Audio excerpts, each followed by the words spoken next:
1983년 9월 1일의 밤은 여느 때와 다름없이 고요하고 평화롭게 시작되었습니다. 뉴욕을 출발해 서울로 향하던 대한항공 007편은 수백 명의 꿈과 일상을 싣고 비행 중이었습니다. 하지만 항법 장치의 미세한 오차는 비행기를 예정된 항로에서 조금씩 벗어나게 만들었습니다. 비행기는 자신도 모르는 사이에 당시 삼엄했던 소련의 영공으로 깊숙이 진입하고 말았습니다. 어둠 속에서 소련의 유격기들이 긴급 출격하며 거대한 비행기의 뒤를 쫓기 시작했습니다. 단 한 발의 미사일이 정적을 깨뜨렸고 거대한 여객기는 화염에 휩싸이며 추락했습니다. 승객과 승무원 269명 전원이 차가운 바다에서 돌아오지 못할 길을 떠나고 말았습니다. 이 비극적인 소식은 곧바로 전 세계로 퍼져나가며 엄청난 충격과 분노를 불러일으켰습니다. 당시 미국의 로널드 레이건 대통령은 이 참사를 지켜보며 중대한 결심을 내리게 됩니다. 그는 군사 기밀로 묶여있던 GPS 기술을 민간에 전면 개방하겠다고 선언했습니다. 또 이상 위치를 알지 못해 무고한 생명이 희생되는 일을 막아야 한다는 인류애적 판단이었습니다. 사실 GPS는 원래 냉전 시대의 적의 위치를 정밀 타격하기 위해 만들어진 군사 자산이었습니다. 미국 국방부는 이 첨단 기술이 적국의 손에 들어가 악용될 것을 매우 우려했습니다. 그래서 미국은 민간용 신호에 고의로 잡음을 섞는 선택적 가용성 SA 정책을 도입했습니다. 이 조치 때문에 초기 민간 GPS의 오차 범위는 무려 100m에서 200m에 달했습니다. 도심에서 내비게이션을 켰을 때 옆 블록으로 위치가 표시되는 수준의 커다란 오차였습니다. 기술은 개방되었지만 군사적 우위를 지키기 위한 미국의 족쇄는 여전히 채워져 있었습니다. 과연 이 불완전한 기술이 어떻게 오늘날 전 세계를 하나로 연결하는 핵심 인프라가 될 수 있었을까요? 정밀도를 일부러 떨어뜨린 GPS를 두고 전 세계 산업계와 학계의 요구는 거세져만 갔습니다. 그리고 2000년 또 다른 대통령의 결단이 GPS의 운명을 영원히 바꾸어 놓게 됩니다. 미국의 독점이 흔들리기 시작하면서 전 세계는 자신들만의 눈을 갖기 위한 치열한 전쟁을 준비합니다. 보이지 않는 전파의 성벽 너머로 새로운 시대의 패권 다툼이 조용히 막을 올리고 있었습니다.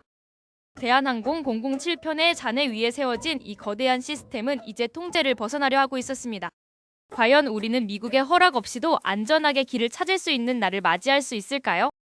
이제 막 시작된 한국의 KPS 사업은 이 거대한 흐름 속에서 어떤 역할을 하게 될지 다음 장에서 확인해 보겠습니다. 하지만 자유에는 언제나 대가가 따르는 법, GPS의 완전 개방은 예상치 못한 부작용을 예고하고 있었습니다. 보이지 않는 신호가 끊기는 순간 현대 문명은 거대한 혼돈에 빠질 준비를 마쳤습니다. 다음 챕터에서 이 비극의 유산이 가져온 기술적 도약과 숨겨진 그림자를 심도 있게 파헤쳐 봅니다. 1983년의 그날 밤 캄캄한 하늘 위에서 시작된 이야기는 아직 끝나지 않았습니다. 비극에서 피어난 인류의 등불, 그 이면의 진실을 마주할 준비가 되셨습니까? 레이건 대통령의 선언은 단순한 정책 발표 이상의 무게를 가지고 있었습니다. 그것은 미국의 기술적 패권을 전 세계와 공유하겠다는 최초의 약속이기도 했습니다. 하지만 그 약속의 이면에는 자국민의 안전을 지키려는 계산된 통치 전략이 숨어 있었습니다. 미국의 국적기들조차 구식 항법 장치에 의존하던 시절이었기 때문입니다. 군의 반대를 무릅쓰고 진행된 이 프로젝트는 초기에 많은 우여곡절을 겪었습니다. 예산 문제와 기술적 한계로 인해 GPS 위성 배치는 예상보다 더디게 진행되었습니다. 비극의 기억이 희미해질 때쯤 기술은 비로소 인류의 삶 속으로 깊숙이 파고들기 시작했습니다. 그러나 인위적인 오차라는 장벽은 여전히 전 세계 사용자들을 괴롭히고 있었습니다.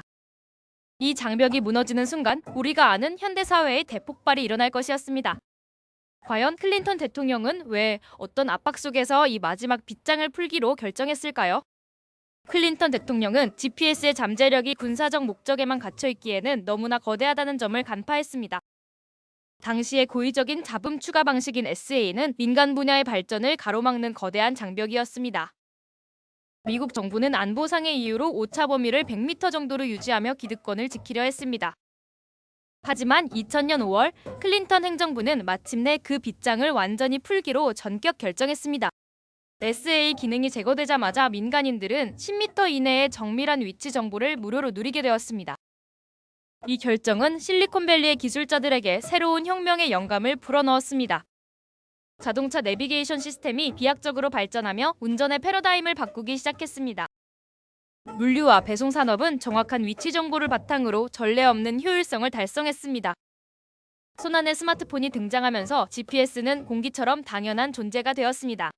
그러나 미국의 GPS 기술 독점은 다른 강대국들에게는 위협적인 신호로 다가왔습니다.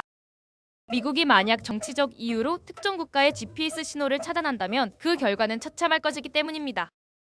유럽연합은 이에 대응하기 위해 독자적인 갈릴레오 프로젝트를 시작했습니다. 러시아 역시 구소련 시절부터 준비해온 글로나스를 현대화하며 주권을 지키려 했습니다. 중국은 베이두이 시스템을 구축하며 전 세계를 아우르는 항법 네트워크를 완성했습니다. 이러한 흐름 속에서 대한민국 역시 기술적 자립을 위한 위대한 도전을 시작했습니다.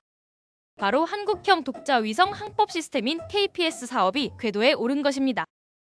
한국은 4차 산업혁명의 핵심인 자율주행과 드론 산업을 선점하기 위해 정밀한 위치 정보가 절실합니다. KPS가 완성되면 오차 범위는 센티미터 단위로 좁혀져 초정밀 서비스를 제공할 수 있습니다. 이것은 단순한 기술의 진보를 넘어 국가 안보와 산업 경쟁력을 지키는 방패가 될 것입니다. 우리는 KAL007편의 비극적인 희생이 낳은 유산을 잊지 말아야 합니다. 그날의 비극은 인류에게 위치 정보의 소중함을 깨닫게 한 아픈 교훈이었습니다. 이제 대한민국은 그 유산을 바탕으로 더 안전하고 정밀한 미래를 설계하고 있습니다. 수많은 연구자들의 땀방울이 모여 KPS 위성들이 하나둘 하늘로 솟아오를 준비를 마쳤습니다. 2035년 한반도 상공은 우리만의 눈으로 가득 채워질 것입니다. 길을 잃었던 비행기의 슬픈 역사가 이제는 모두가 길을 찾는 빛나는 기술로 승화되었습니다. 기술의 자립은 곧 국가의 독립이며 우리 아이들이 누릴 안전의 약속입니다. 우리는 더 이상 타국의 선의에만 의존하지 않고 스스로의 길을 개척해 나갈 것입니다. GPS의 탄생 비화는 우리에게 비극 속에서도 희망의 씨앗을 찾는 법을 가르쳐 주었습니다. 대한민국 우주산업의 정점인 KPS는 그 희망의 가장 화려한 꽃이 될 것입니다. 끊임없는 혁신과 도전만이 우리를 진정한 우주 강국으로 이끌어줄 열쇠입니다. 과거의 아픔을 딛고 일어선 우리는 이제 전 세계에 우리만의 기술력을 증명하려 합니다. 하늘 위의 나침반은 이제 우리의 손으로 직접 그려나가고 있습니다. 0.1초의 오차도 허용하지 않는 정밀함으로 대한민국의 영토와 영공을 수호할 것입니다.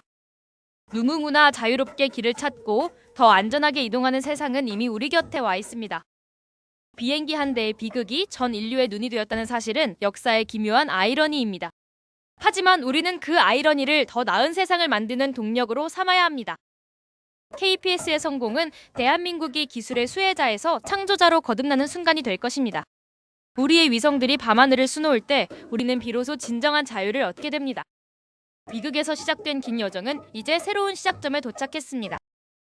이제 우리가 직접 개척할 그 길 위에서 인류의 더 밝은 미래가 펼쳐질 것입니다.